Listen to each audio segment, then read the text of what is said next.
بسم الله الرحمن الرحيم আসসালামু আলাইকুম ওয়ারাহমাতুল্লাহি ওয়া বারাকাতুহু।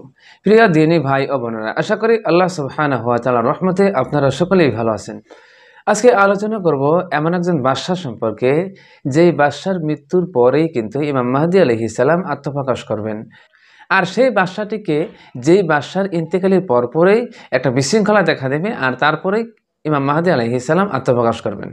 আর ইমাম মাহদী আলাইহিস সালাম যখন আত্মপ্রকাশ করবেন, তখন এই সুফিয়ানি বাহিনী মক্কার দিকে ইমাম মাহদী আলাইহিস সালামকে আক্রমণ করার জন্য এগিয়ে আসবেন। আর ইমাম মাহদী তখন এই বিষয়টা জানতে পেরে মদিনা থেকে পরিবার পরিজন সহ মক্কার দিকে রওনা হবেন। আর যখন সুফিয়ানি বাহিনী মক্কা বা মদিনার মধ্যবর্তী স্থান বাইদা নামক স্থানে পৌঁছে যাবে, তখনই মাটির ভিতর তারা ধসে যাবে। এ সম্পর্কে হযরত উম্মে সালমা রাদিয়াল্লাহু তাআলা আনহা থেকে বর্ণিত, তিনি বলেন, রাসূল করিম সাল্লাল্লাহু আলাইহি ওয়াসাল্লাম বলেছেন, জনৈক খলিফা মৃত্যুকালে এক ফিতনা দেখা দেবে, মতানৈক্য দেখা দেবে। আর সেই সময় মদিনার থেকে জনৈক ব্যক্তি পালিয়ে মক্কার দিকে চলে যাবে। তারা তখন তাকে রুকন এবং মাকামে ইব্রাহিমের মধ্যখানে এনে তার কাছে বায়াত গ্রহণ করবে, অথবা তার বিরুদ্ধে সিরিয়া থেকে একটি সৈন্যবাহিনী প্রেরণ করা হবে। এদেরকে মক্কা এবং মদিনার মধ্যবর্তী স্থানে দেখতে পাবে, অথবা সিরিয়ার ধার্মিক ব্যক্তিগণ এবং ইরাকবাসীদের একটি দল তার নিকট এসে রুকন এবং মাকামে ইব্রাহিমের মধ্যবর্তী স্থানে এসে তার কাছে বায়াত গ্রহণ করবে। অথবা কুরাইশ বংশের জনৈক ব্যক্তির উদ্ভব হবে, কল গোত্র হবে তার মাতৃতুল গোত্র। সে তাদের মোকাবেলায় একটি বাহিনী পাঠাবে। যুদ্ধে মাহাদির অনুসারীরা কাল্ব বাহিনীর উপর বিজয়ী হবে। এ সময় যারা কাল্বের গনিমত নিয়ে উপস্থিত হবে না, তাদের জন্য আফসোস। মাহাদি গনিমতের সম্পদ বন্টন করবেন এবং নবী করিম সাল্লাল্লাহু আলাইহি ওয়াসাল্লামের সুন্নত অনুযায়ী মানুষের মাঝে কার্য পরিচালনা করবেন। আর ইসলাম সারা পৃথিবীতে প্রসারিত হবে। অতঃপর তিনি 7 বছর অবস্থান করার পর মারা যাবেন। আর মুসলিমরা তার জানাজা সালাত পড়বে। ইমাম আবু দাউদ রাহমাতুল্লাহ আলাইহি বলেন, কেউ কেউ হিসাম থেকে বর্ণনা করে বলেন যে 9 বছর পর্যন্ত অবস্থান করবেন ইমাম মাহদী। আবার কেউ কেউ 7 বছর বলেছেন। হাদিসটি বর্ণিত হয়েছে সুনানে আবু দাউদ, ইসলামিক ফাউন্ডেশন কর্তৃক প্রকাশিত 4237 নং। তাছাড়া হাদিসটি আরও বর্ণিত হয়েছে মুসনাদে আহমদ 25467 নং। তাছাড়া এ সম্পর্কে সহিহ ইবনে হিব্বানের 6757 নং হাদিসের মধ্যে বর্ণিত হয়েছে। উম্মুল মুমিনিন হযরত উম্মে সালমা রাদিয়াল্লাহু তাআলা আনহা থেকে বর্ণিত, তিনি বলেন, আমি রাসূল করিম সাল্লাল্লাহু আলাইহি ওয়াসাল্লামকে বলতে শুনেছি, জনৈক খলিফার মৃত্যুকে কেন্দ্র করে বিরোধ সৃষ্টি হবে।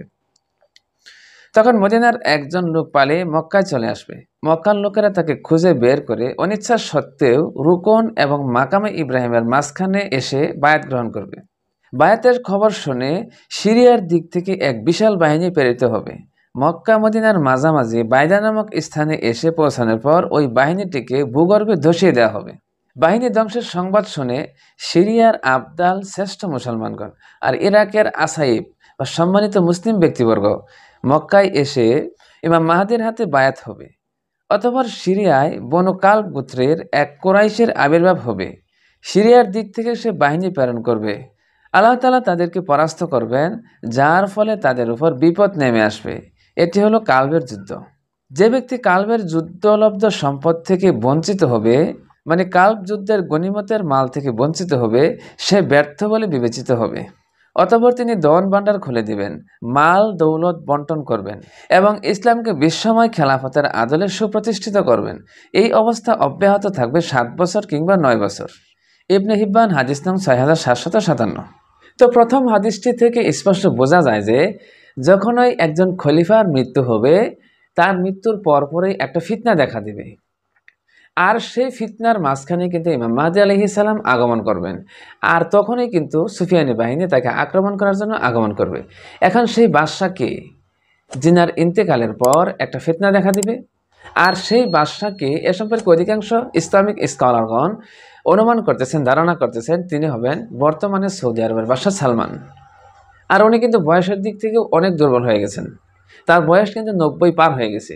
হয়তোবা এই বাদশাহ সালমানের ইন্তেকালের পরেই একটা ফিতনা দেখা দেবে, আর সেই ফিতনার মধ্যে ইমাম মাহদী আলাইহিস সালাম আত্মপ্রকাশ করবেন। তো প্রিয় দিনী ভাই ও বোনেরা, এই সমস্ত হাদিসগুলো আলোচনা করলে দেখা যায় সব দিক থেকে সময়টা একেবারে নিকটবর্তী হয়ে গেছে। মানে ইমাম মাহদী আলাইহিস সালাম আসার সময়টা একেবারে নিকটবর্তী হয়ে গেছে। তাই এখন থেকে আমাদের উচিত হলো শারীরিক এবং মানসিকভাবে একটা প্রস্তুতি নেওয়া, যাতে করে ইমাম মাহদী আলাইহিস সালাম আত্মপ্রকাশ করলে আমরা তাদেরকে সহযোগিতা করতে পারি।